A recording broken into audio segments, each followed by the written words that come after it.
Hey there, science fans! Ever wonder how you remember your best friend's birthday or the lyrics to a catchy song? That amazing ability comes down to one fantastic thing: your memory. It's like a supercomputer tucked right inside your noggin. Memory isn't just about remembering facts for a test, it's about who we are. It shapes our experiences, our relationships, and our understanding of the world. So put on your thinking caps, because we're about to embark on an adventure into the fascinating world of memory.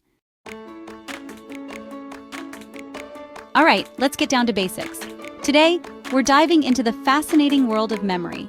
Memory is the persistence of learning over time through encoding, storage, and retrieval of information. It's how we retain and recall experiences, knowledge, and skills. Think of it like a super efficient librarian working inside your brain. This librarian is constantly busy, organizing and managing all the information you come across. This librarian collects experiences, facts, skills, and all sorts of information you encounter every day. From the moment you wake up to the time you go to bed, your brain is processing a myriad of details. First up is encoding. This is the getting information in part. Encoding is like the initial step of typing data into a computer. Imagine you're typing on a computer. Each keystroke represents a piece of information from the world around you. Your keystrokes are like the information you gather from your day-to-day life. Sights, sounds, smells, feelings. All these sensory inputs are gathered and need to be converted into a form your brain can understand. Encoding converts this sensory input into a form your brain can understand. It's like translating a foreign language into one you can read. Next, we have storage. Once encoded, your brain needs to hold on to it, like saving a document on your computer's hard drive. This is where the information is stored for future use. Storage maintains that encoded information over time. It's like having a well-organized filing system where everything has its place. And finally, there's retrieval. This is the getting information out part. Retrieval is the process of accessing those stored memories when you need them. Retrieval is accessing information from life experiences you have already lived through. It's like finding and opening a saved document on your computer. Whether it's recalling a friend's name, remembering a fact for a test, or reminiscing about a past event, retrieval is crucial for using the information we've stored. Psychologists have proposed models to help us understand how these memory processes work together. One influential model is the three-stage model, or Atkinson-Shiffrin model. This model suggests we form memories in three stages: sensory memory, short-term memory, and long-term memory. The first stop is sensory memory. This is where information from our senses is briefly registered. If we pay attention, it moves to short-term memory. Think of this as your brain's temporary scratch pad. Finally, if processed effectively, it moves to long-term memory. This is the vast, relatively permanent storage system in our brains. It's like a giant library filled with all your knowledge, experiences, and skills. The capacity of long-term memory is thought to be virtually limitless.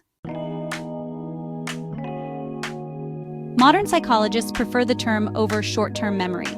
Think of it as your brain's mental workbench. It's where you hold and manipulate information to perform complex cognitive tasks. Working memory is crucial for reasoning, problem-solving, and making decisions. Psychologist Alan Baddeley proposed a model with components like the phonological loop and visuospatial sketchpad. Working memory is a mental workspace that links our present perceptions with our stored knowledge. How can we make sure information sticks and gets transferred to long-term memory? There are smart strategies for encoding. Automatic processing happens without conscious effort, such as remembering what you ate for breakfast.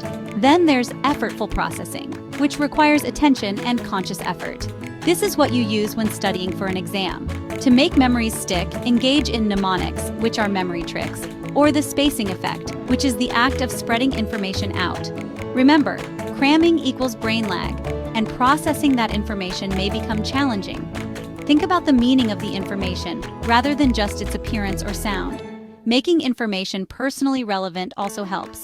Techniques like chunking, mnemonics, the spacing effect, and the testing effect are powerful strategies.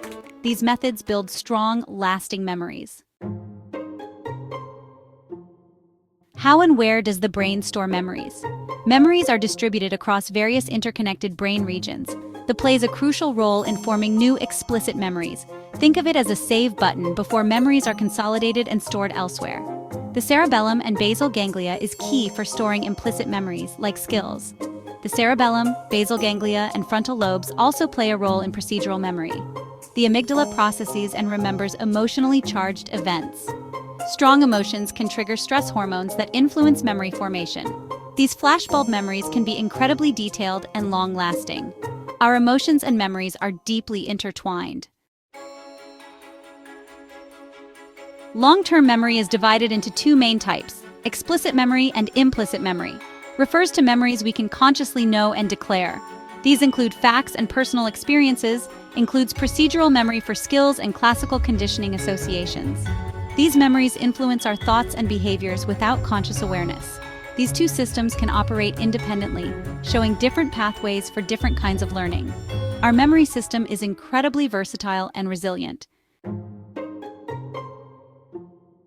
How do we get stored information back out? This question is at the heart of understanding memory. That's where retrieval comes in. It's the process of accessing and bringing into consciousness the information stored in our brains. Retrieval cues are bits of information associated with the memory you're trying to retrieve. These cues can be anything from a specific smell, a sound, or even a visual image. They act as anchors or triggers, helping to pull the memory from the depths of our minds. For example, seeing an old photograph might bring back a flood of memories. This is because the photograph serves as a powerful retrieval cue. Priming is an unconscious process where exposure to one stimulus influences your response to a subsequent stimulus. It's like setting the stage for a memory to emerge. Context-dependent memory refers to remembering information better in the same environment where you learned it. This is why students often perform better on exams when they take them in the same room where they studied. State-dependent memory suggests that what we learn in one emotional or physiological state is more easily recalled in that state. If you were happy when you learned something, you're more likely to remember it when you're happy again. These effects highlight how our environments are intertwined with our memory processes. The places we visit and the emotions we feel can all serve as powerful retrieval cues. The ability to retrieve memories depends on how well the information was encoded and the availability of retrieval cues. The more detailed and vivid the encoding, the easier it is to retrieve the memory. Creating rich, interconnected memories during encoding can make retrieval easier. Techniques like mind mapping and journaling can help create these connections. The more hooks you have into a memory, the easier it is to pull it out.